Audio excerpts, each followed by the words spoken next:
सूरज की तेज रोशनी चारों तरफ फैलकर उजाला कर चुकी थी। ऑफिस की राहदारी में काफी चहल पहल दिखाई दे रही थी। सिया तेजी से गाड़ी से उतरकर ऑफिस के अंदर दाखिल हुई तो केबिन में बैठे तमाम लोग खड़े होकर उससे गुड मॉर्निंग कहते हुए विश करने लगे। उसने अपने चेहरे पर धीमी मुस्कुराहट सजाते हुए सर को हल्का सा हिलाया और अपने कमरे में दाखिल होकर अपना दुपट्टा उतार कर कुर्सी पर लटकाया।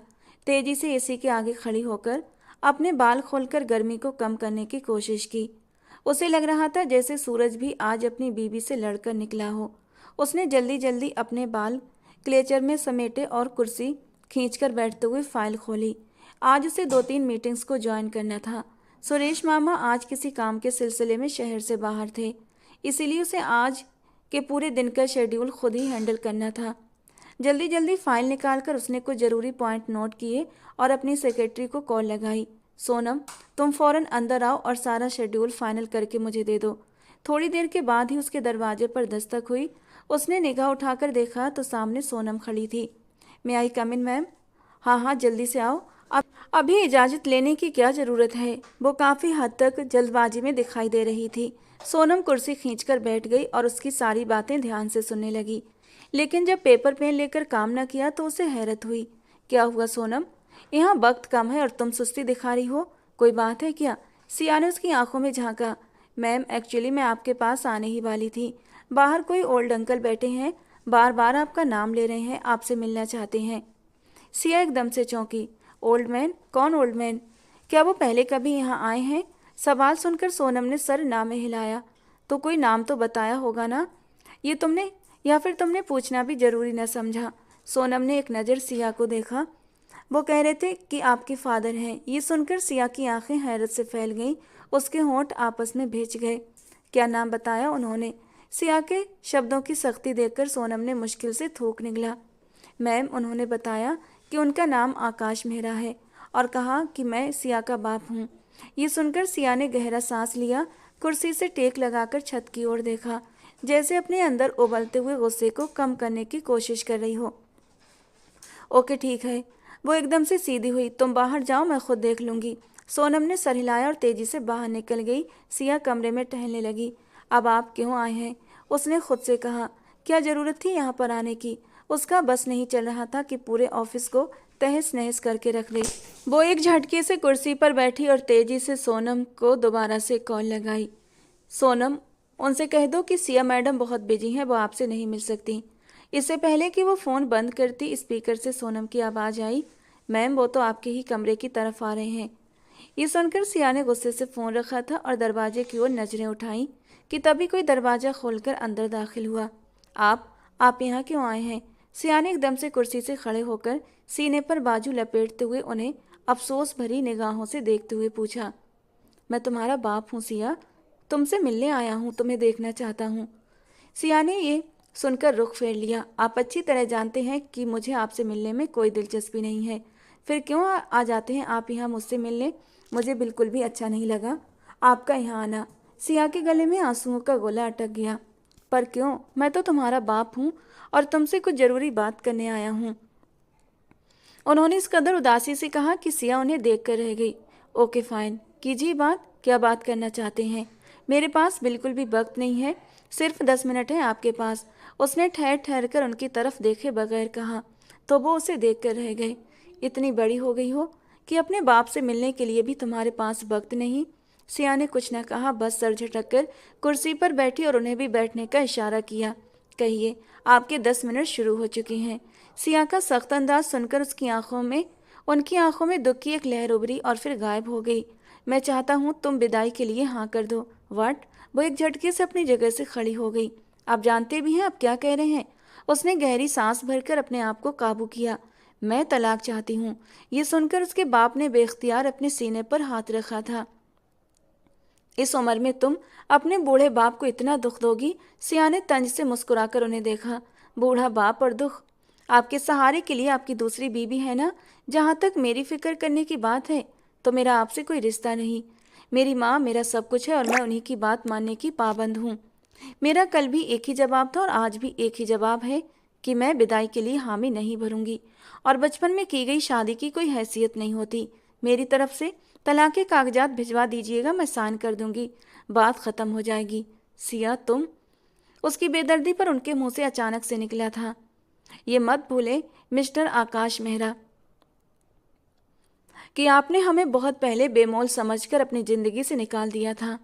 और उसकी बात पर आकाश मेहरा बुरी तरह तड़प उठे थे। ये गलत है, मैंने कभी तुम लोगों को अपनी जिंदगी से बेदखल नहीं किया। लेकिन सिया ने हाथ उठाकर उन्हें कुछ और कहने से रोक दिया। मेरी मीटिंग का टाइम हो गया है मिस्टर आकाश मेहरा साहब। उनके कंधे झुक गए। ठीक है, तुम्हारी जिंदगी है, लेकिन मैं एक बार फिर यही कहूंगा कि तुम सोच समझकर फैसला करो। ये कहकर वो वहां रुके नहीं थे, तेजी से लंबे लंबे कदम लेते कमरे से निकल गए और सिया ने अपने लड़खड़ाते हुए कदमों को मेज का सहारा दिया था और फिर अगले ही पल बिलख बिलख कर रो पड़ी थी। ये अब यहाँ क्यों आए थे? तभी शीशे का दरवाजा खुला और आशीष अंदर दाखिल हुआ। सिया ने फौरन से अपने आंसू साफ किए। आशीष ने आगे बढ़कर उसके कंधे पर हाथ रख दिया। मैं बचपन से तुम्हारे साथ हूँ सिया, मुझे पता है तुम्हें तकलीफ हो रही है। वैसे क्या कह रहे थे? आयशोर विदाई का कहा होगा, पर तुम अपने फैसले पर डटी रहना। वैसे भी उन्हें जायदाद का डर है। तुम्हारी तलाक की सूरत में उन्हें अपने हिस्से से हाथ धोकर तुम बहनों को देना पड़ेगा। बस इसीलिए कहता हूँ अपना हक न छोड़ना। उसने पास रखे टिश्यू के डिब्बे से कुछ टिश्यू उठाकर उसके हाथ में थमाए। तुम्हें इस वक्त इनकी ज़रूरत है।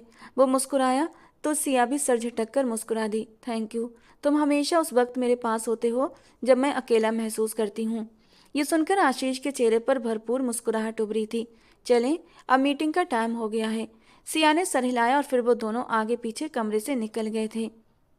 हवेली की राहदारी में हल्की सी ठंडी हवा चल रही थी। दरवाजे के बाहर गाड़ी रुकने की आवाज़ आई और अगले ही पल आकाश मेहरा झुके कंधे लिए अंदर दाखिल हुए। उनके हाथ में फाइल थी, मगर चेहरे पर ऐसा रंग जैसे सारी दुनिया का बोझ उनके कंधों पर आकर गिर गया हो। दरवाजे पर कदम रखते ही उनके पैर बुरी तरह लड़खड़ाए और वो एकदम जमीन पर गिरते चले गए।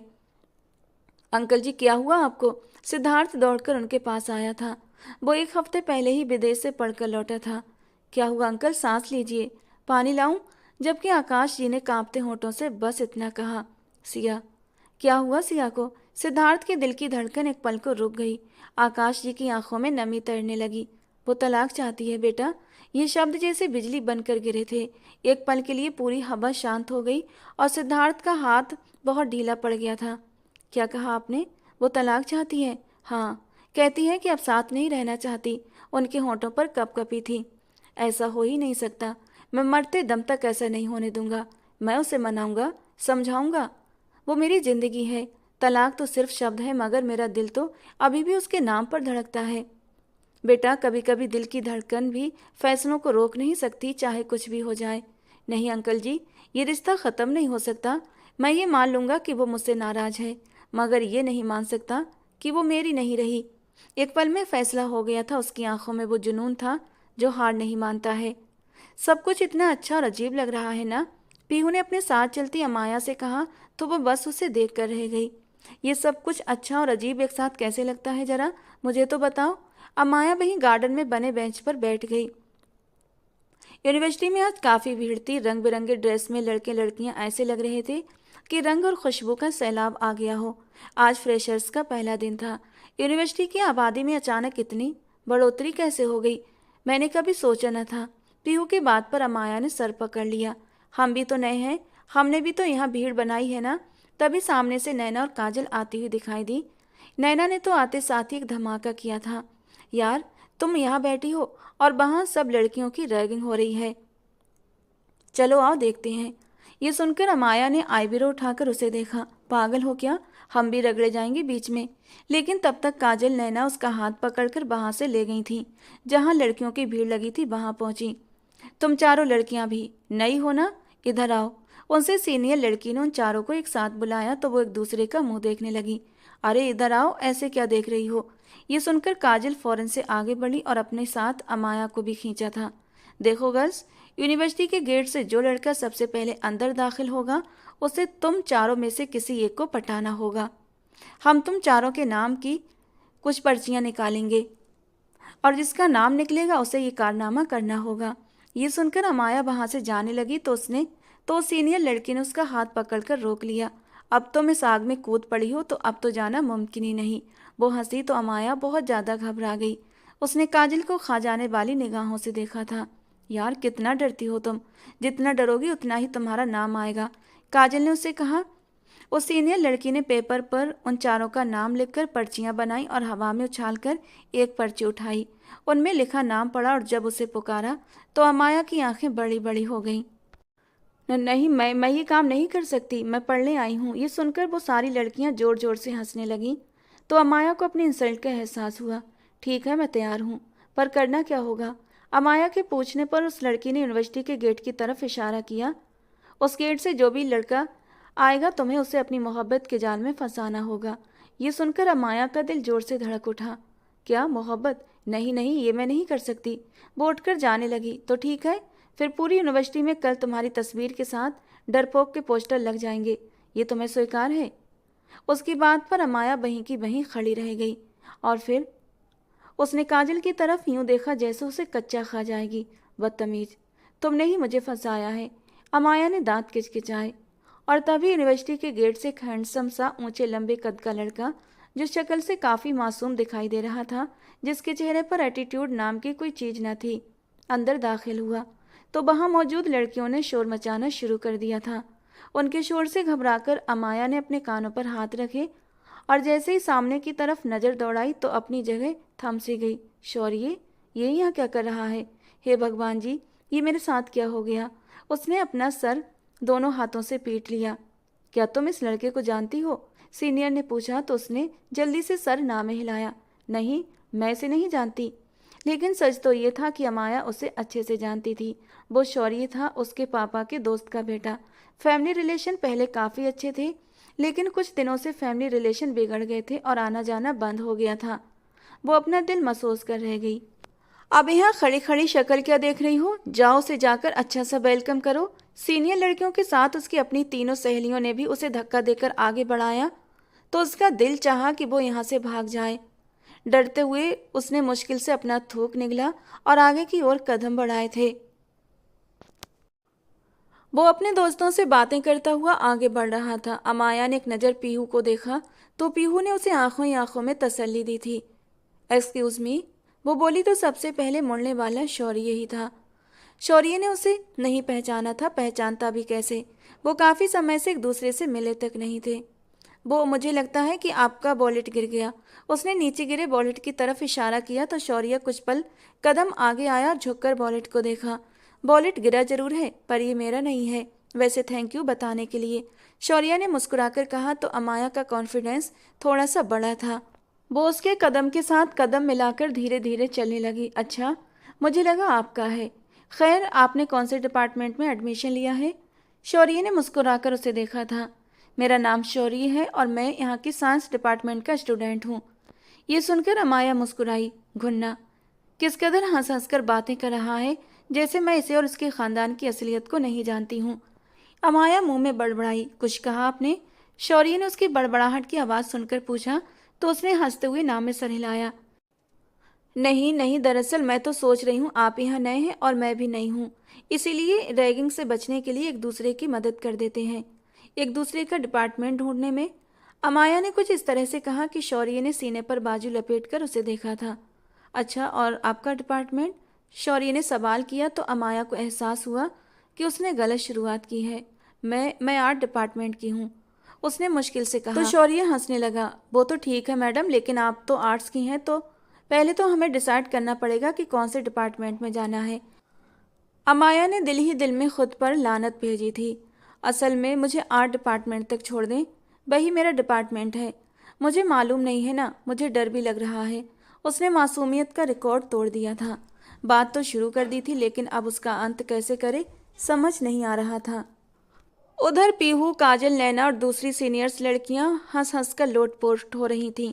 अमाया के एक्सप्रेशन से उन्हें पता चल गया था कि उसे बहुत मुश्किल हो रही है। Okay, no problem. अगर आपको मदद चाहिए थी तो आप मुझसे डायरेक्ट मदद मांग लेती, मैं आपको आपके डिपार्टमेंट तक छोड़ देता। और हाँ, यकीन रखिए मैं दिल का बहुत अच्छा हूँ, किसी रैगिंग करने वाले लोगों के हाथों लगने नहीं दूंगा आपको। अमाया ने अचानक गहरी सांस ली और धीरे धीरे उसके साथ चलते हुए एक नज़र पीछे मुड़कर देखा। वहां खड़ी नैना और पीहू को हाथ उठाकर मुक्का दिखाया था। तीनों का कहकहा तेज हुआ था। क्या हुआ, कोई प्रॉब्लम है? इस बार उसके यूं पीछे मुड़ता देखकर शौर्य हैरान हुआ तो अमाया ने जल्दी से सर ना में हिलाया। नहीं, कुछ भी तो नहीं। थैंक यू सो मच, मेरा डिपार्टमेंट आ गया है। आप चाहें तो मैं आपके साथ भी चलूं? शौर्य ने उसकी बात पर एक कहकहा लगाया। नहीं, मैं किसी से नहीं डरता, मैं खुद चला जाऊंगा। आप अपनी क्लास में जाइए, उसके बाद मैं वापस चला जाऊंगा। ये सुनकर अमाया ने आर्ट डिपार्टमेंट की क्लास की तरफ दौड़ लगा दी और वहां अंदर पहुंचते ही गहरा सांस लेकर डरते डरते पीछे मुड़कर देखा तो वो हाथ हिलाकर वापस जा रहा था। पीहू और ये काजल की बच्ची, सब तेरी वजह से हुआ है। मुझे दुश्मन को भी दोस्त बनाना पड़ रहा है, वो धीरे से बड़बड़ाई थी। शीशे के दरवाजे पर नेम प्लेट झूल रही थी जिसमें सिया मेहरा साफ शब्दों में लिखा दिखाई दे रहा था। अंदर ऑफिस में टेबल पर कॉफी का कप भाप उड़ाता नजर आ रहा था। सिया की आंखें लैपटॉप पर जमी हुई थीं। वो नए आने वाले उम्मीदवार का डाटा एक नज़र देख रही थी कि तभी कमरे के दरवाजे पर दस्तक हुई। कम इन। उसने निगाहें उठाकर सामने देखा तो एक पल के लिए जम सी गई। सामने ऊंचे लंबे कद का एक इंसान जिसने सफ़ेद शर्ट पहनी हुई थी, आस्तीन कोहनी तक मोड़ रखी थी, बाल हल्के से गीले थे और सलीके से एक तरफ जमाए हुए थे। आंखों में बला का कॉन्फिडेंस था, चेहरे पर एक अलग ही मुस्कुराहट बिखरी हुई थी। उसे देखते ही सिया ने उसे बैठने का इशारा किया। वो उम्मीदवार कुर्सी खींचकर बैठ गया। उसी पल सिया ने सामने रखा कॉफ़ी का कप उठाया और इससे पहले कि वो कॉफ़ी का घूंट भरती, कप स्लिप होकर उसके हाथ पर गिर गया था। Oh my God! गर्म कॉफ़ी की वजह से उसके मुंह से एक चीख सी निकली थी। उसने फौरन अपना हाथ देखा जो गर्म कॉफ़ी से जलने के बाद लाल हो रहा था। तभी सामने बैठे उम्मीदवार, जिसका नाम सिया को नहीं मालूम था, फौरन से उठा। उसने उसका हाथ पकड़ा तो सिया उसे देखने लगी और अपना हाथ पीछे की ओर खींचा, लेकिन उस उम्मीदवार ने जबरदस्ती उसका हाथ अपने मजबूत हाथ में थामा और उसकी इस हरकत पर सिया अपनी जगह ठहर सी गई। जलन से उसकी आंखों में आंसू तैरने लगे। दूसरे ही पल इंटरव्यू के लिए आने वाले उस इंसान ने बाहर टेबल पर रखी पानी की ठंडी बोतल उठाई और उसका कैप खोलकर पानी उसके जले हुए हाथ पर बहा दिया। एक अजीब सी ठंडक उसके पूरे वजूद में फैल गई, लेकिन अगले ही पल उसे होश आया तो वो चिल्ला उठी, how dare you touch me. उसने फौरन से अपना हाथ खींचा तो उस उम्मीदवार ने बगैर किसी शर्मिंदगी के बोतल पर दोबारा ढक्कन लगाया। सॉरी मैम, आपका हाथ जल गया था, इसीलिए मुझे ऐसा करना पड़ा। सिया का दिल चाहा कि सामने खड़े उस इंसान के मुंह पर थप्पड़ दे मारे।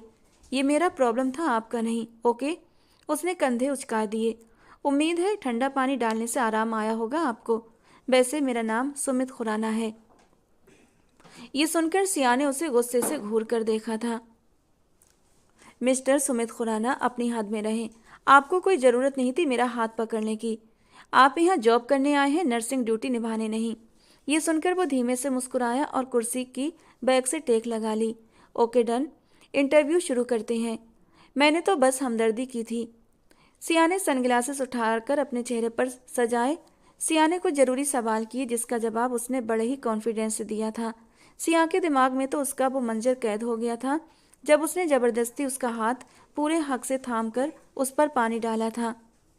आपकी सीवी में मुझे कोई ख़ास काबिलियत नज़र नहीं आ रही, इसीलिए आप जा सकते हैं। ये सुनकर उसकी आंखें हैरत से फैल गईं। क्या वाकई? कहीं आप इसलिए तो नहीं कह रही कि मैं आपके जलन का दर्द आपसे दूर कर चुका हूँ, या फिर आप दर्द में रहने की आदी हैं और मैंने आपका दर्द दूर कर दिया? सीने पर बाजू लपेटकर उसने गौर से सिया की आंखों में झांका तो वो जल्दी से नजरें चुरा गई। न जाने क्यों सुमित खुराना की बोलती आंखों से परेशान हो रही थी। क्या बकवास कर रहे हैं आप? और किस हक से आप मुझे ये सारे सवाल कर रहे हैं? आप इंटरव्यू देने आए हैं या मेरी पर्सनल ज़िंदगी में दखल अंदाजी करने? उसकी बात पर वो पूरे दिल से मुस्कुराया था। कुछ हक भगवान की तरफ से भी दिए गए होते हैं, बस इंसान उन्हें पहचान नहीं पाता। वो बड़बड़ाया तो सिया ने उसे घूर कर देखा। क्या कहा आपने? उसने जल्दी से सर ना में हिलाया। कुछ भी तो नहीं, वैसे भी अब आप ना ही समझो। क्या मुझे यहाँ नौकरी नहीं मिलेगी? सिया ने बाहर दरवाजे की तरफ इशारा कर दिया। बिल्कुल भी नहीं, और वो रहा दरवाज़ा, यहाँ से चले जाइए वरना मैं गार्ड को बुला लूँगी। वो हंसते हुए उसे देखने लगा। गार्ड को क्यों? कंपनी ने खुद ही तो नए उम्मीदवारों को दावत दी है और मैं तो आपका उम्मीदवार ही बनकर आया था। उसने कुछ इस अदा से कहा कि सिया के तन बदन में आग लगी थी। आप मेरे उम्मीदवार नहीं, अपनी नौकरी के उम्मीदवार थे। And get out. ये सुनकर उसने कंधे उचकाए। जा रहा हूँ, इतना चिल्लाती क्यों हैं आप? इतना सड़ा हुआ बॉस मैंने आज से पहले कभी नहीं देखा। ये कहकर वो हंसता हुआ कमरे से बाहर निकला तो उसी वक्त सुरेश मामा अंदर दाखिल हुए थे। क्या हुआ सिया? यह हाथ पर क्या हुआ? कुछ नहीं मामा, बस ऐसे ही जल गया। जल गया? कुछ लगाओ ना बेटा इस पर, इतना रेड हो रहा है। सुरेश मामा वहीं कुर्सी पर बैठे तो सामने लैपटॉप पर खुली फाइल को देखा था। इसका इंटरव्यू हो गया? उन्होंने इशारा सुमित की तरफ किया था। हाँ हो गया, और मैंने रिजेक्ट भी कर दिया। और सुरेश मामा उसकी बात सुनकर उछल पड़े। बाहर से स्टडी करके आने वाले को तुमने रिजेक्ट कर दिया? क्या करती हो सिया बेटा? सुरेश मामा उसके फैसले से बिल्कुल भी खुश न थे। मामा वो बिल्कुल भी अच्छा नहीं लगा मुझे। उसने अपनी सफाई दी। नहीं बेटा, उसकी डिग्री देखो तुम, उसका अनुभव देखो। हमें उसकी इस वक्त सख्त ज़रूरत है। मैं तुम्हारा सीनियर हूँ, उम्मीद है तुम मेरी बात मानोगी। ये कहकर सुरेश मामा ने फौरन सोनम को कॉल लगाई। सोनम बेटा, बाहर सफ़ेद शर्ट वाला जो नया कैंडिडेट इंटरव्यू के लिए आया था ना, अगर वो बाहर जा रहा हो तो उसे रोक कर कहो कि उसे दोबारा इंटरव्यू के लिए अंदर बुलाया जा रहा है। कॉल करने के थोड़ी देर बाद ही वो अंदर दाखिल हुआ था तो जताती हुई निगाहों से सिया को देखा तो सुरेश मामा ने उसे कल ही ज्वाइन करने के लिए बुला लिया था। और फिर वो उठकर अपने कमरे की तरफ चले गए। सुमित आगे बढ़ा। उसने सिया के कान के पास जाकर सरगोशी जैसे अंदाज में थैंक यू कहा। सिया का पूरा वजूद कांप उठा। बदतमीज कहीं का। वो जोर से चिल्लाई, लेकिन वो मुस्कुराता हुआ कंधे उचकाकर बाहर निकल गया। लाइब्रेरी के खामोश माहौल में शौर्य कागज पर झुका बार बार कुछ बना रहा था, मिटा रहा था। उसके चेहरे पर 12 बज रहे थे और चेहरा किसी जंग के मैदान में खड़ा होने की गवाही दे रहा था। अमाया जो पीहू के साथ अंदर दाखिल हुई थी, उसे वहां देखकर चौंक गई और जल्दी से वापस मुड़ने लगी कि तभी पीहू ने उसका हाथ थामकर उसे रोक लिया था। अरे कहाँ भाग रही हो? देखो तुम्हारा शिकार तो सामने ही बैठा है। जाओ और शिकारी की तरह जाल फैलाओ। अमाया ने उसे कमर पर एक धमोका रखा और फिर पीहू की धमकी देने पर आगे बढ़कर वहीं उसके सामने बैठ गई। फिर अपनी स्केच बुक निकालकर चारकोल से एक बिल्डिंग का मॉडल पेपर पर उतारने लगी। वो बार बार शौर्य के चेहरे के उतार चढ़ाव भी देख रही थी। वो बहुत परेशान था।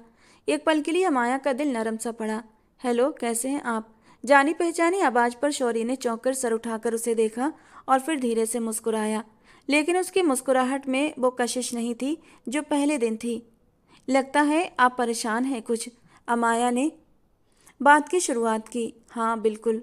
ये दिल है या आलू? मुझसे बन ही नहीं रहा। वो एक साइंस का स्टूडेंट था, दिल के डायग्राम बनाने पर बुरी तरह झुंझलाया हुआ था। अमाया ने मुश्किल से अपनी हंसी रोकी। ये इतना मुश्किल नहीं है, और आपने दिल को वाकई में आलू बना दिया है। एक बाल भी उल्टी लगा दी है, और ये दिल तो चलने से पहले ही धड़कना भूल जाएगा। उसने कुछ इस अदा से कहा कि शौर्य ने निगाहें उठाकर उस पर जमा दी। तो आप ही इस दिल को सही तौर पर धड़कने में कामयाब कर दें।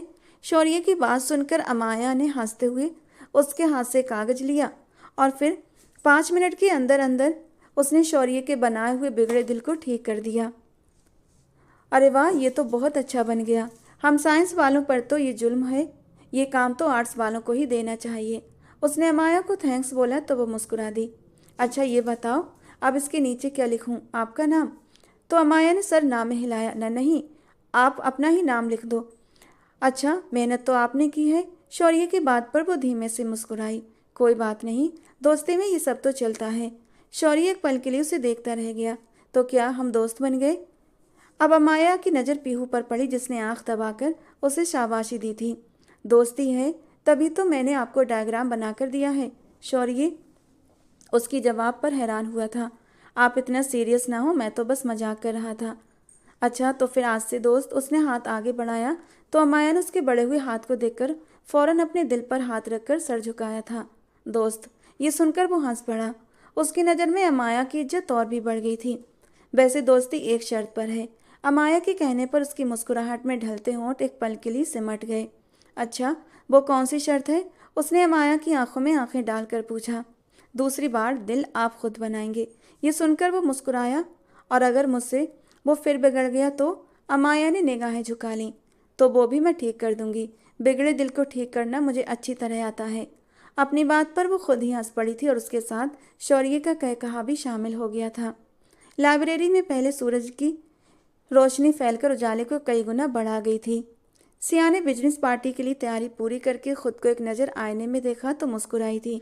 उसने स्टाइलिश सा पिंक कुर्ता, नीचे जीन्स की ब्लू पैंट पहनी हुई थी। बाल उसने खुले छोड़े थे और कंधे पर सफ़ेद दुपट्टा लटकाया था। हाथ में क्लच पकड़कर उसने एक नज़र अपनी तैयारी को फाइनल लुक दिया था और फिर मुस्कुराते हुए बाहर निकली तो उसे सुरेश मामा की आवाज़ आई, सिया बेटा, बाहर सुमित तुम्हारा इंतजार कर रहा है। मैंने उसे भी इनवाइट किया था। ये सुनकर सिया का मुंह हैरत के मारे खुला का खुला रह गया था।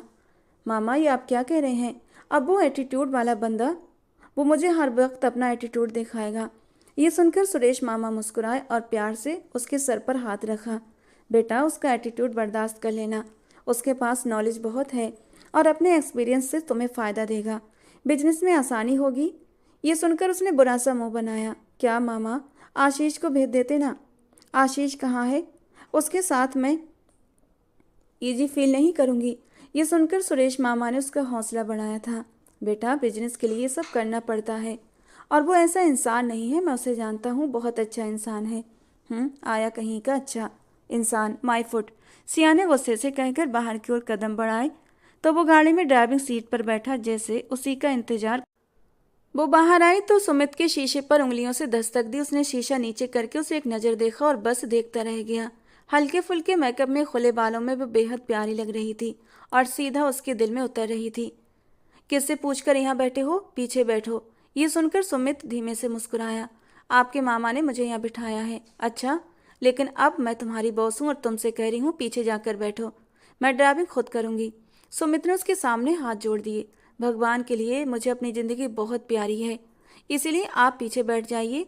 मैं ड्राइविंग खुद कर लूँगा और आपका बहुत ज़्यादा एहसानमंद भी रहूँगा। ये सुनकर उसके तन बदन में आग लग गई थी। इससे पहले कि वो कुछ और कहती, सुमित ने शीशा ऊपर कर दिया था और वो बड़बड़ाती रह गई। उसने गाड़ी स्टार्ट की तो वो बुरे बुरे मुंह बनाते हुए उसके साथ पीछे बैठ गई। ऐसा लग रहा था कि बॉस तुम हो, ऐसा लग रहा है कि बॉस तुम हो और मैं एम्प्लाई, उसने गुस्से से कहा तो सुमित ने अपने सर को हल्का सा हिलाया।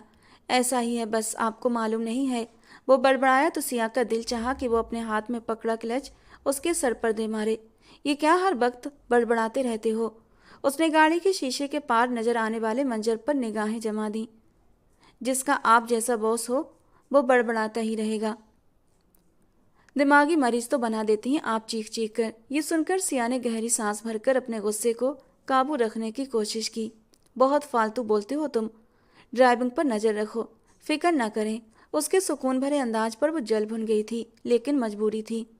कहाँ हो तुम आशीष? उसने फ़ोन पर कॉल लगाई और आशीष का नाम लिया तो वो एक पल के लिए चौंक गया। बहुत मिस कर रही हूँ तुम्हें, जल्दी आ जाओ यार। यहाँ पता नहीं किस पागल इंसान को मामा ने मेरे माथे लगा दिया है।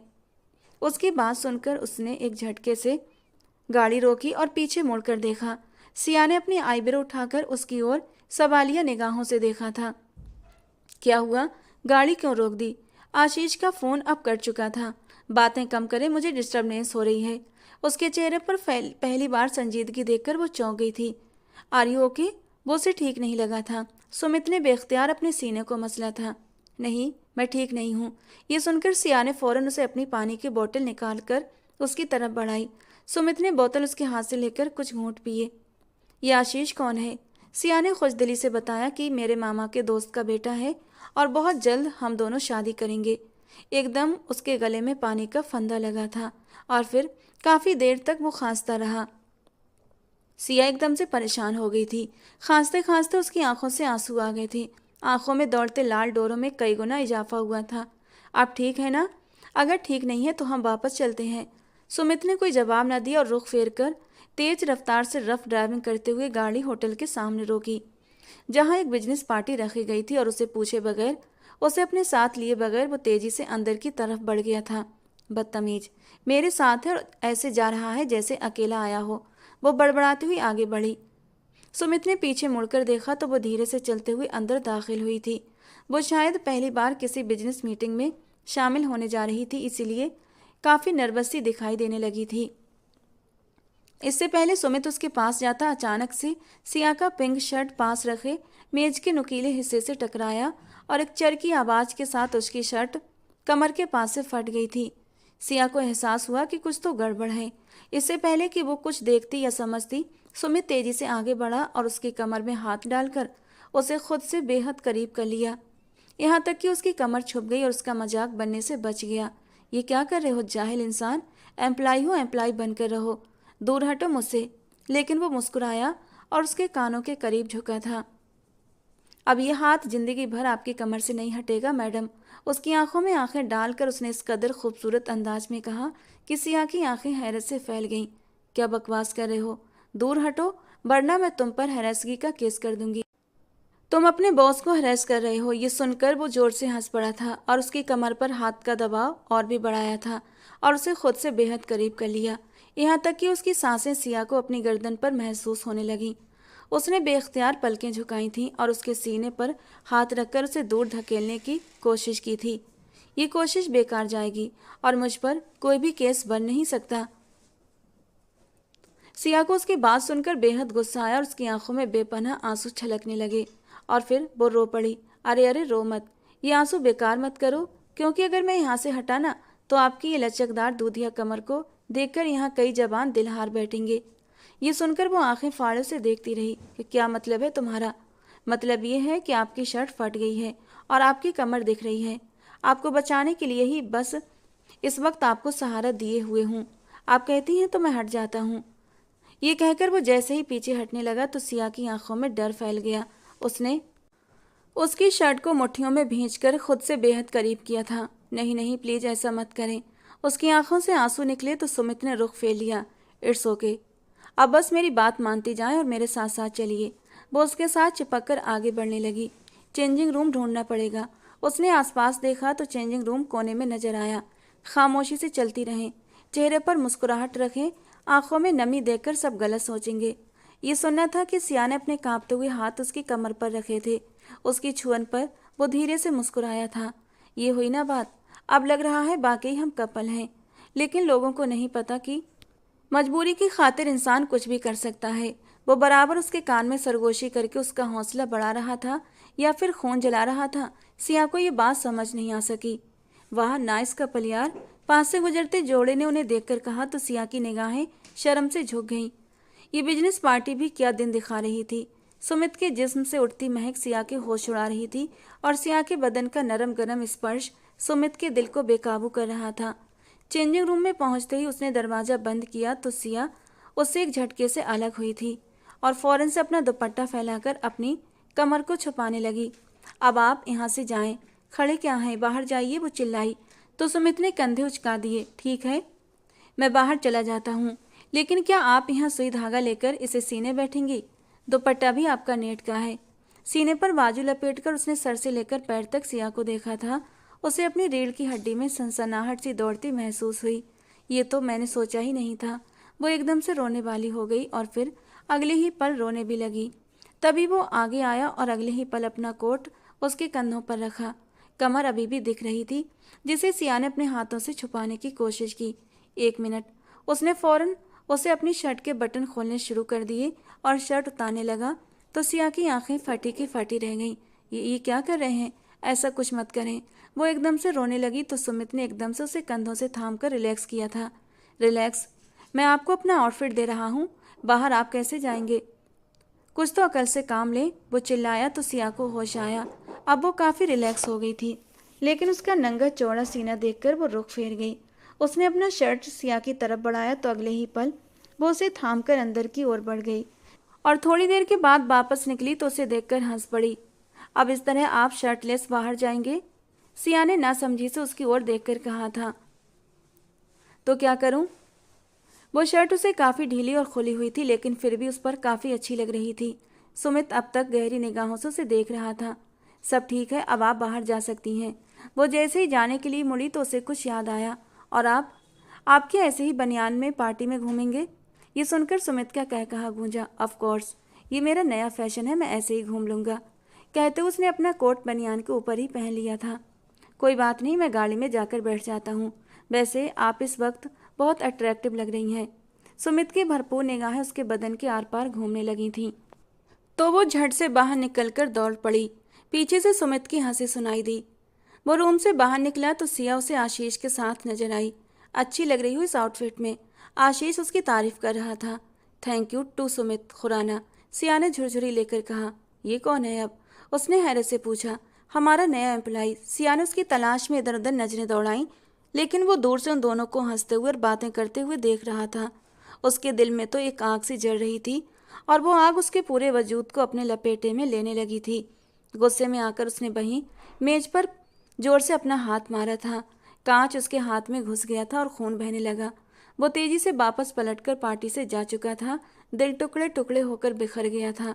सिया को आशीष के साथ देखना उसके लिए बहुत तकलीफ दे था। वो यूनिवर्सिटी के गार्डन में बेंच पर बैठी बेंच के साथ खड़े ऊंचे पेड़ों के पत्तों को गौर से देख रही थी। उसके चेहरे पर उदासी थी। अमाया, तुम्हें क्या हो गया? पीहू जो क्लास लेकर बाहर निकली थी उसे वहां बैठे देख पूछने लगी। अमाया ने सर ना में हिलाया। कुछ भी तो नहीं, लेकिन उसकी आंखों में कुछ बेचैनी थी। झूठ बोल रही हो? कहीं ऐसा तो नहीं कि तुम्हें अपने उस शिकारी से सच में मोहब्बत हो गई हो? ये सुनकर अमाया उछल पड़ी। मुंह धोकर रखो, कैसी बातें कर रही हो? ऐसा तो मरते दम तक नहीं हो सकता। उसने चेहरे पर मुस्कुराहट सजाते हुए पीहू की बात को नकार दिया। वैसे वो अच्छा खासा हैंडसम है। पीहू ने उसे लालच दिलाना चाहा। मारो जाकर तुम, उससे अपना टाका फिट कर लो। पीहू उसकी बात पर हंस पड़ी।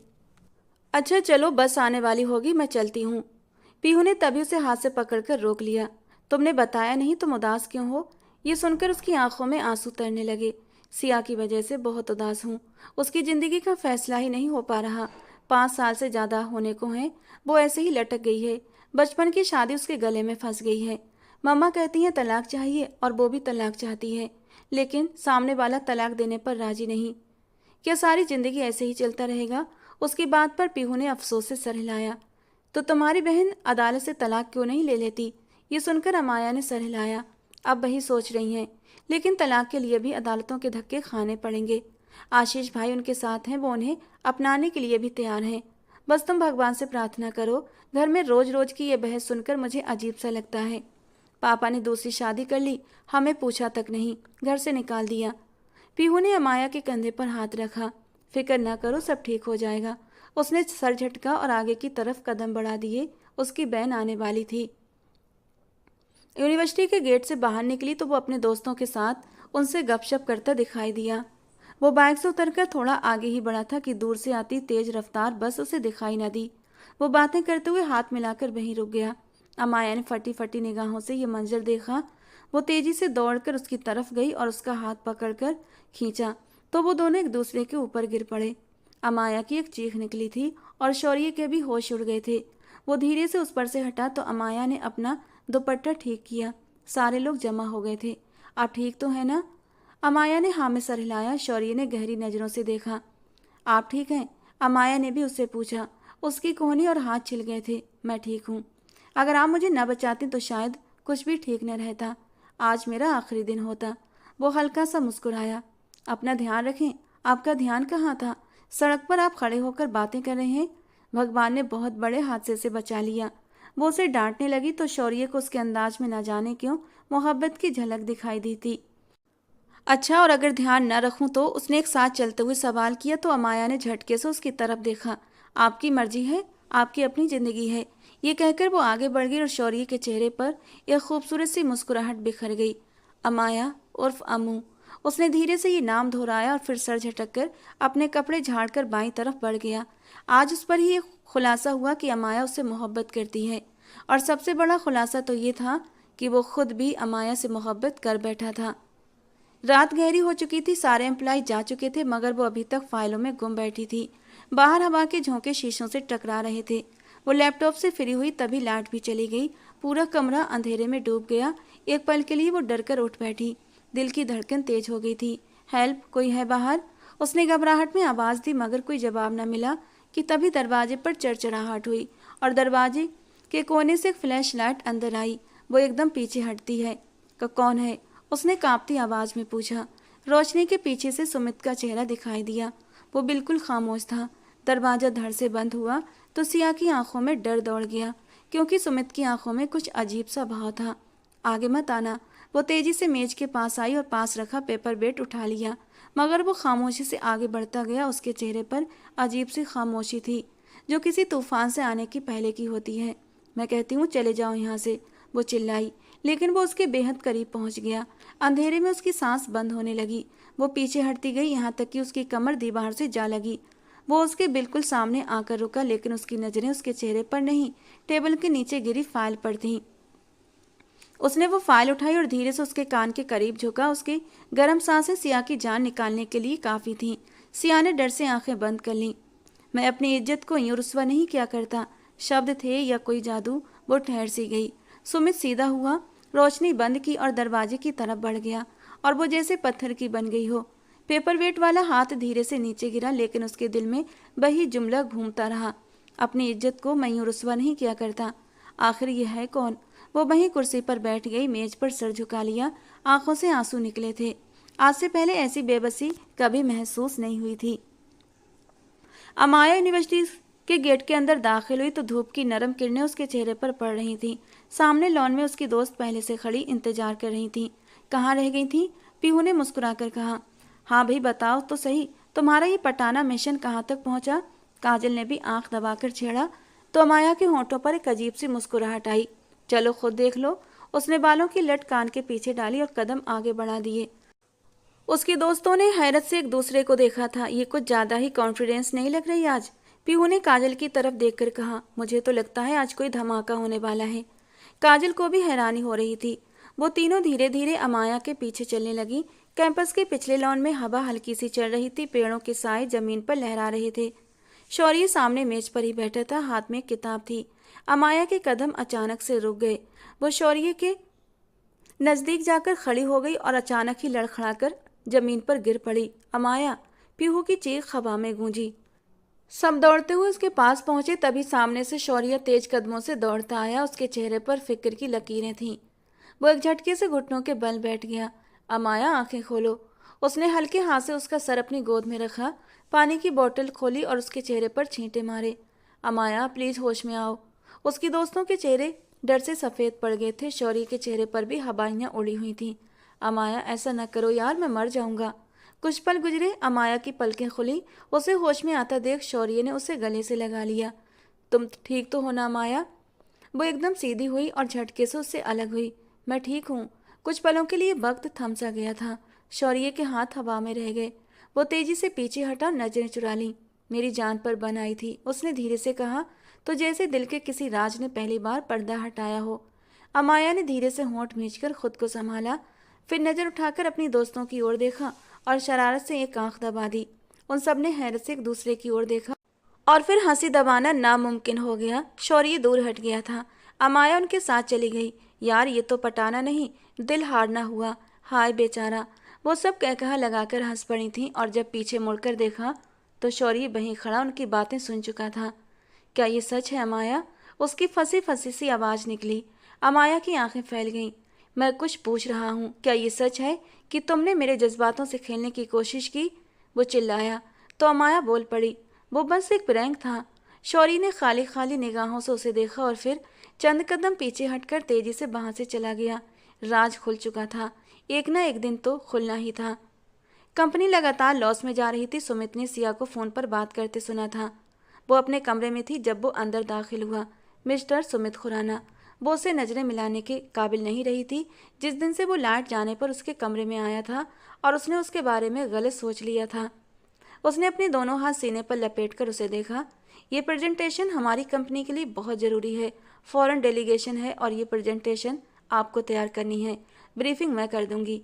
अगर ये कामयाब हुई तो आप इस कंपनी में रेगुलर रह सकते हैं, वरना फिर आपको ये कंपनी को छोड़कर जाना पड़ेगा। ये सुनकर सुमित के चेहरे पर जरा भी घबराहट न देखकर वो दिल ही दिल में परेशान हुई थी, लेकिन उसने अपने आप को काबू में रखा। मैडम, प्रेजेंटेशन आपकी उम्मीद के अनुसार ही होगी। आप मेरी पावर को अंडर एस्टिमेट मत करें। उसने गहरी नज़रों से उसे देखते हुए कहा और फाइल उठाकर बाहर निकल गया। मैंने ताबूत में आखिरी कील ठोंकने की कोशिश की है। तुम ठीक कहते हो। उसे मुझसे अच्छी वाइब नहीं आती। मैं उसे निकाल दूंगी। उसने आशीष को मैसेज किया था। मैसेज करके वो अपने काम में बिजी हो गई, लेकिन सुमित ने अपने केबिन में आकर फाइल एक तरफ रख दी और सिया की सारी बातों को बार बार अपने दिमाग में रखकर सोचने लगा। थोड़ी ही देर में सुमित फाइलों के अंबार में गुम था। दफ्तर के खामोश माहौल में सिर्फ पंखे की आवाज़ थी और उसकी उंगलियां तेजी से कागज पर लगातार चल रही थीं। ये अकाउंट पिछले महीने बंद हुआ था, फिर रकम यहाँ दर्ज है क्यों? वो धीरे से बड़बड़ाया। उसने एक एक स्लिप, एक एक एंट्री खंगालनी शुरू कर दी। हर पेज पर जैसे कोई नया राज खुल रहा था। आशीष का नाम बार बार अलग अलग जगहों पर आ रहा था। सुमित के माथे की रगें तनने लगीं। ये सब कैसे मुमकिन है? आशीष के सिग्नेचर हर उस जगह क्यों है जहाँ पैसे गायब हुए? उसने अपनी फाइल खोली तो चौंक कर सीधा बैठ गया। वहाँ एक नाम पर उसकी निगाहें टिक गईं। मिसेज आकाश खुराना। ये तो सिया की माँ का नाम है। ये नाम यहाँ क्या कर रहा है? सुमित के हाथ कांपे। अब तस्वीर साफ हो चुकी थी। आशीष ने सिया की माँ की जितनी जमा पूंजी थी वो भी यहीं पर लगा दी थी जहाँ घपला हो रहा था। सुमित ने कुर्सी से टेक लगाई, एक गहरा सांस लिया। तो ये सब सिर्फ मिसमैनेजमेंट नहीं, एक सोची समझा प्लान है। उस रात उसने पूरा दिन लगाकर फाइल तैयार की थी और अगली सुबह सिया के आने से पहले मेज पर रख दी थी। लेकिन शायद किस्मत को कुछ और ही मंजूर था। वो फाइल आशीष के हाथों लग गई थी और वो जान गया था कि सुमित खुराना आखिर है कौन और वो उसे क्यों बेनकाब करना चाहता है। उसकी माथे की रगें तन गई। अब तुम्हें हिसाब देना पड़ेगा। अगली सुबह मौसम बहुत खूबसूरत था। गहरे बादल छाए हुए थे। सुमित ने अपने केबिन में लैपटॉप पर खुली प्रेजेंटेशन की आखिरी स्लाइड्स पर सेव का बटन दबाया। दिल थोड़ा सा रिलैक्स हुआ था, मगर अंदर एक अनजानी सी बेचैनी थी। उसने फाइल यस में डाली, मीटिंग रूम में जाकर लैपटॉप में लगा दी और फिर कुछ सोचकर वो अपने केबिन में चला आया। आज दिल न जाने क्यों बेचैनी का शिकार हो रहा था। उसने सिया को डेलीगेशन के साथ अंदर मीटिंग रूम में जाते देखा। आशीष भी उसके साथ था। उसका माथा ठनका। किसी अनहोनी का एहसास हुआ और वो फौरन से अपनी कुर्सी पर बैठा और मीटिंग रूम के कंप्यूटर से कनेक्ट होने की कोशिश करने लगा। 1 2 3 उसकी फाइल दोबारा खुली। अगले ही पल उसके कदम जैसे जमीन में गड़ गए। स्क्रीन पर प्रेजेंटेशन के बजाय कुछ तस्वीरें थीं। वो उसकी तैयार की हुई बिल्कुल भी नहीं थी। ये तो सिया की तस्वीरें थीं, मगर अर्धनग्न और काफ़ी बेशर्म तरीके से एडिट की हुई। ओह गॉड! सुमित के होंठ कांपे। वो पीछे हटा, उसका वजूद कांपने लगा। माथे पर पसीने की बूंदें उभर आईं। दिमाग सुन्न होता महसूस हुआ। अंदर बड़ी बड़ी कंपनी के सीईओ थे। सबके सामने सिया अनजाने में वो प्रेजेंटेशन ओपन करती और स्क्रीन पर उसकी ऐसी तस्वीरें जिस हालत में थी उसकी इज्जत सरेआम उछल जाती, जो ना तो सिया बर्दाश्त कर पाती और ना ही सुमित। ये सब किसने किया? उसके हाथ कांपने लगे। कुछ पल की खामोशी के बाद वो तेजी से बाहर की ओर भागा था। रास्ते में लोग उसे रोकते रह गए थे, मगर वो अंधा बनकर फायर अलार्म के हिस्से की ओर दौड़ रहा था। एक पल में अलार्म बजा, तेज चीखों की आवाजें गूंज उठी। सब नौकर अपनी अपनी कुर्सियां छोड़कर बाहर की ओर भागने लगे, पर सुमित का रुख मीटिंग रूम की तरफ था, जहां सिया हैरानो परेशान खड़ी थी। मीटिंग के लिए आए लोग फायर अलार्म की आवाज़ सुनकर बाहर भाग गए थे। उसने मीटिंग रूम का दरवाज़ा बंद किया, लपक कर लैपटॉप की तरफ गया, फाइल खोली। सिया उलझी हुई थी। ये सब क्या है? अब वो जोर से चिल्लाई थी। आंखों में बेपनाह सवाल थे और चेहरे पर हैरत थी। ये क्या हो रहा है सुमित? सुमित के हाथों की उंगलियां कांप रही थीं। उसने फाइल सिया के सामने घुमाई। स्क्रीन पर वो तस्वीरें देखकर सिया का रंग उड़ गया। ये किसने किया? उसकी आवाज़ टूट गई। तुमने किया? सुमित एक झटके से उसके करीब आया। तुम सोच भी कैसे सकती हो कि मैं ऐसा कर सकता हूँ? सिया ने पीछे हटना चाहा, मगर वो और करीब आ गया। उसी पल सिया का हाथ उठा और उसने सुमित को थप्पड़ मारना चाहा कि सुमित ने उसका हाथ रोक लिया। आंखों में बेपनाह आंसू थे, मगर अगले ही पल उसका हाथ हवा में रह गया था। सुमित ने उसे झटके से अपने करीब खींच लिया, इतना करीब कि दोनों की सांसें एक दूसरे में मिल गई थीं। अगले ही पल सुमित उसके नरम होठों पर झुकता चला गया और अपने अंदर की बेचैनी कम करने लगा, जबकि सिया तो अपनी सांसें रोक गई थी। वो लम्हा लम्हा उसके होठों की नरमी पी रहा था और सिया का पूरा वजूद पत्थर हो गया था। वो अपनी जगह से 1 इंच भी नहीं हिल पा रही थी। पता नहीं कौन सी कशिश थी कि वो धीरे धीरे अपनी आंखें बंद करके उसकी शिद्दत को सहती जा रही थी। वो उसके गुलाबी होठों को लाल कर चुका था। फिर गहरा सांस लेते हुए उसने उसके नाजुक लबों को आज़ाद किया था और उसके चेहरे को अपने दोनों हाथों के प्याले में भर लिया। सुमित की आंखों में भी नमी चमक रही थी। अगर वो फाइल मीटिंग में खुल जाती तो उसकी इज्जत की धज्जियां उड़ जाती। यही सोचकर वो बुरी तरह बेचैन था। सिया, तुम्हारी इज्जत। उसकी आवाज़ भारी और भीगी हुई थी। तुम्हारी इज्जत मुझे अपनी जान से भी ज़्यादा प्यारी है। सिया, मैं तुम्हारे लिए अपनी जान दे भी सकता हूँ और ले भी सकता हूँ। अगले ही पल वो उसे झटके से छोड़कर पीछे हटा, दरवाज़ा खोला और बगैर पलटे बाहर निकल गया। सिया पत्थर बनी रह गई और वहीं सोफे पर बैठती चली गई। उंगलियों के पोरों से अपने होठों को छुआ था, जहां अब हल्की हल्की चुभन उसे अजीब सा सुरूर दे रही थी। अमाया बेड पर औंधे मुंह लेटी थी। नींद आंखों से कोसों दूर थी और दिल की बेचैनी जैसे खत्म होने का नाम नहीं ले रही थी। अचानक उसे लगा जैसे कोई साया करीब से गुजरा हो। जैसे ही पलटी, बिस्तर के किनारे पर शौर्य खड़ा था। इससे पहले कि चीख मारती वो झटके से करीब आते उसके होठों पर अपनी हथेली जमा गया। आवाज बंद। हटा रहा हूँ हाथ। ओके। तुम यहाँ क्या कर रहे हो? अमाया के होंठ कांपे। शौर्य के चेहरे पर एक अजीब सी संजीदगी थी, मगर अगले ही पल उसके होंठों पर हल्की सी तंजिया मुस्कुराहट फैल गई।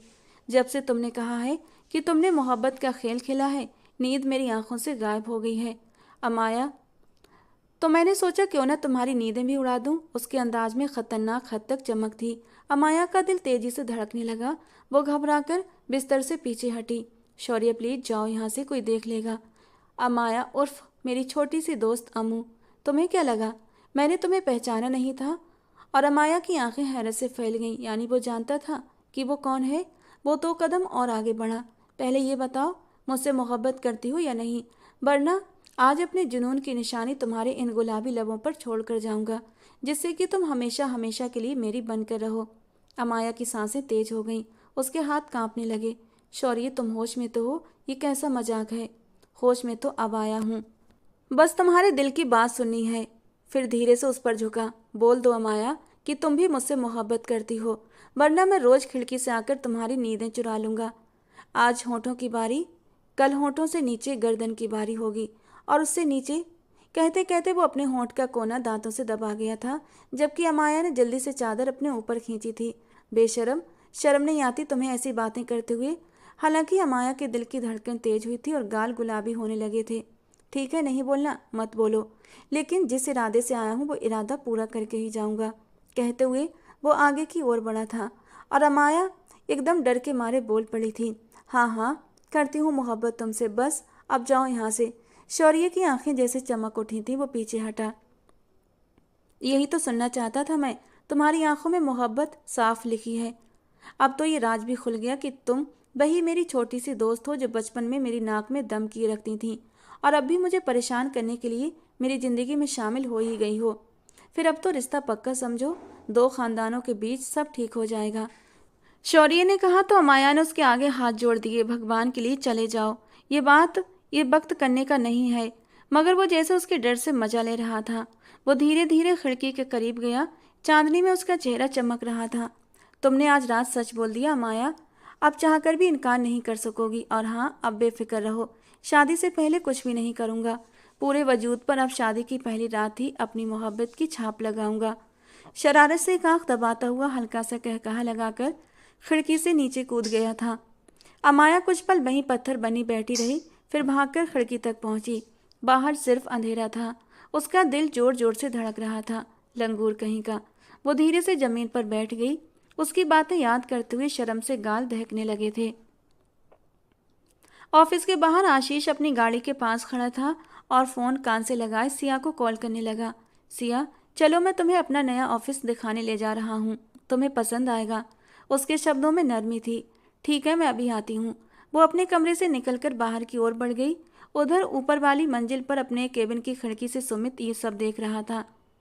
आशीष की मुस्कुराहट, सिया का जाना और दोनों का एक साथ गाड़ी में बैठ जाना, ये सब कुछ उसके दिल में चुभ गया था। गाड़ी एक वीरान जगह पर रुकी। इमारत अधूरी थी। आसपास मिट्टी और सीमेंट के ढेर थे। आशीष ने गाड़ी से उतरकर सिया की तरफ देखा। यही मेरा नया ऑफिस बनने जा रहा है, आओ दिखाता हूँ। सिया उसके साथ चलकर अंदर आई। कदमों के नीचे मिट्टी और दिल में हल्की सी बेचैनी थी। तुम मुझे यहाँ क्यों लाए हो? ये तो अभी ठीक से बनी भी नहीं है। आशीष ने रुख फेर कर उसे देखा। अचानक ही चेहरे पर सख्ती आ गई। तुम्हें बेचने के लिए लाया हूँ। सिया की आंखों में डर उभर आया। उसी पल पीछे से 2 अजनबी आदमी आगे आए। आशीष ने उनकी तरफ इशारा किया।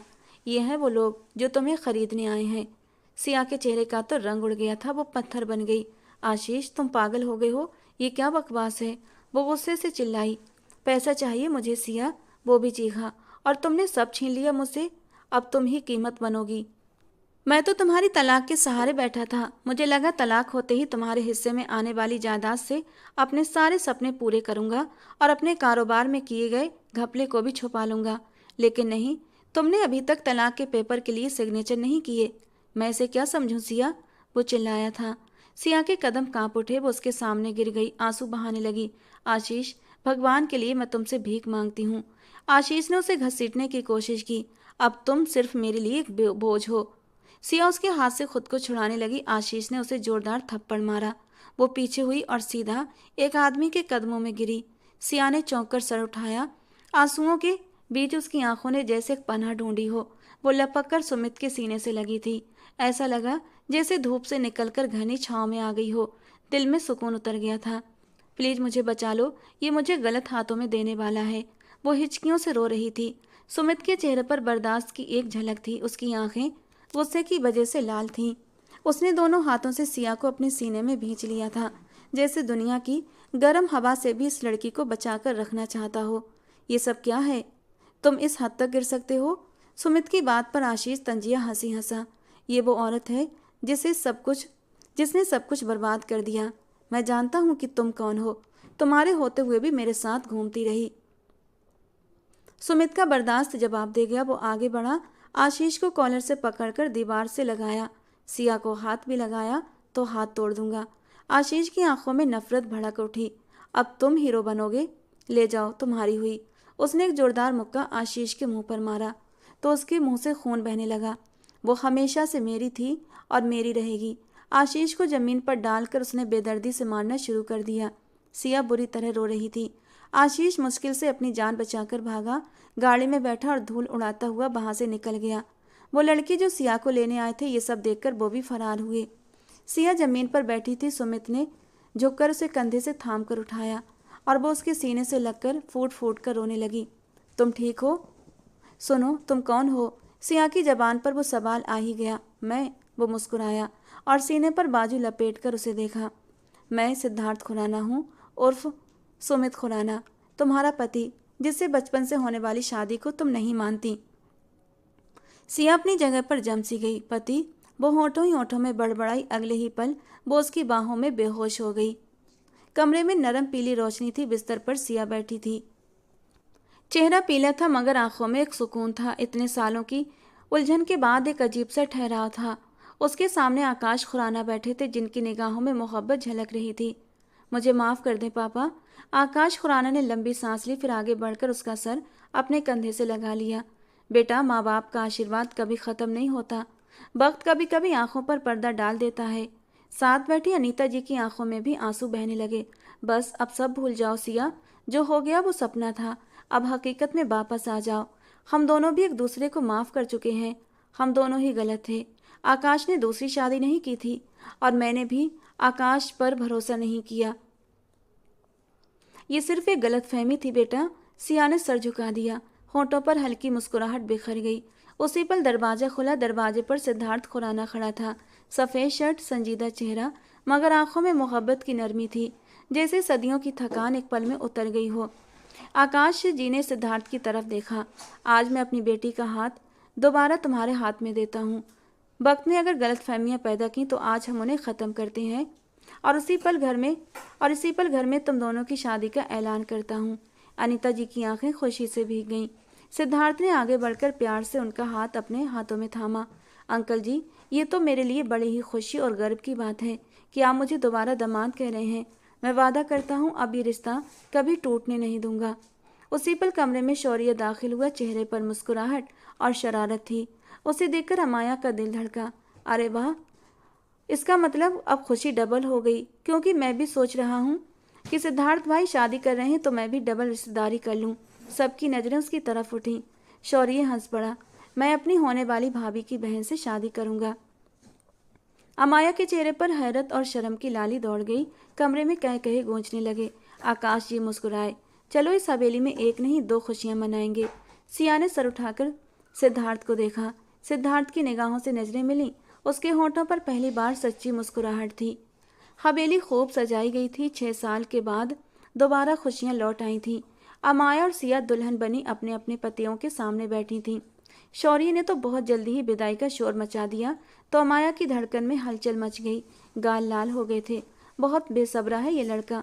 शौर्य की माँ मोनिका जी ने अपने बेटे के कान पकड़े। सिया को भी सिद्धार्थ के कमरे में पहुंचा दिया गया और शौर्य तो अमाया का हाथ थाम कर उसे खुद ही अंदर ले आया था।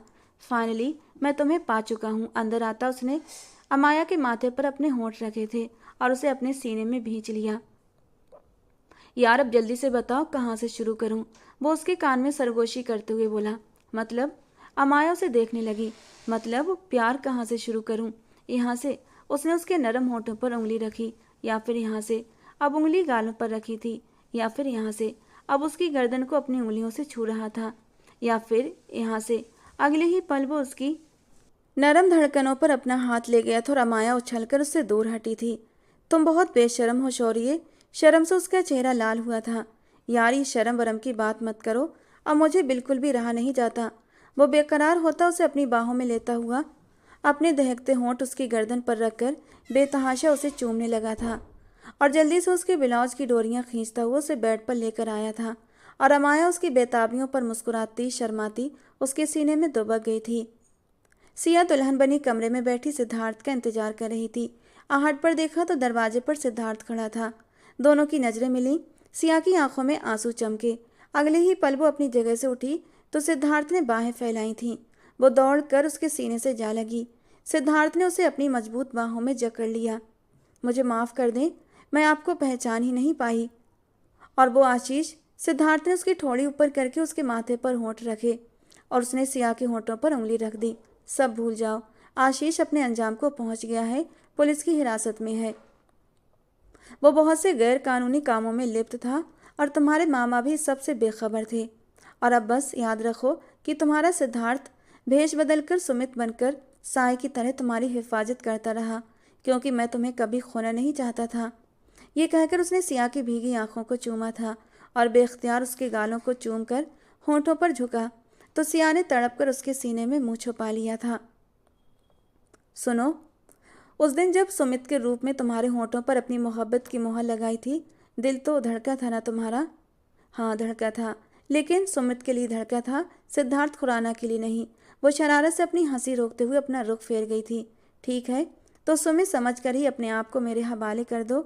आज ये प्यासा दिल तुम पर टूट कर बरसना चाहता है। वो उसे बाहों में लिए बेड की ओर बढ़ा था। आराम से बेड पर लेटाते हुए वो अपनी शर्ट के बटन खोलने लगा और सिया की जान लबों पर आई थी।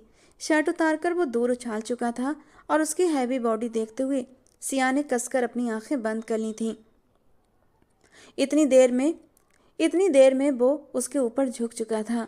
धीरे धीरे वो उसके नरम नाजुक वजूद को होंठों से छूता हुआ उसे मचलने पर मजबूर कर गया था और जब उसका ब्लाउज हटाता उसकी नरम धड़कनों पर लब बाइट बनाने लगा तो सिया ने मचलते हुए बेडशीट की चादर को अपनी मुट्ठियों में दबोचा था। वो जैसे इस दुनिया में थी ही नहीं, अंग अंग में उसके सुरूर भरने लगा था। उसकी मदहोशी देखकर सुमित और भी शिद्दत से उसके ऊपर छाता चला गया था और बड़ी नाजुकता से उसके वजूद में समाता हुआ खुद को और उसे सुकून देने लगा। बचपन में की गई शादी को मामूली समझने वाली अब उसकी बाहों में मोहब्बत की बारिश में भीग रही थी। तो दोस्तों, आज की हमारी कहानी आपको कैसी लगी कमेंट बॉक्स में ज़रूर बताना। पसंद आई हो तो प्लीज़ लाइक करना। रोज़ ऐसी और रोमांटिक कहानियों के लिए हमारे चैनल के साथ जुड़े रहें। मिलते हैं दोस्तों अगली किसी नई कहानी के साथ।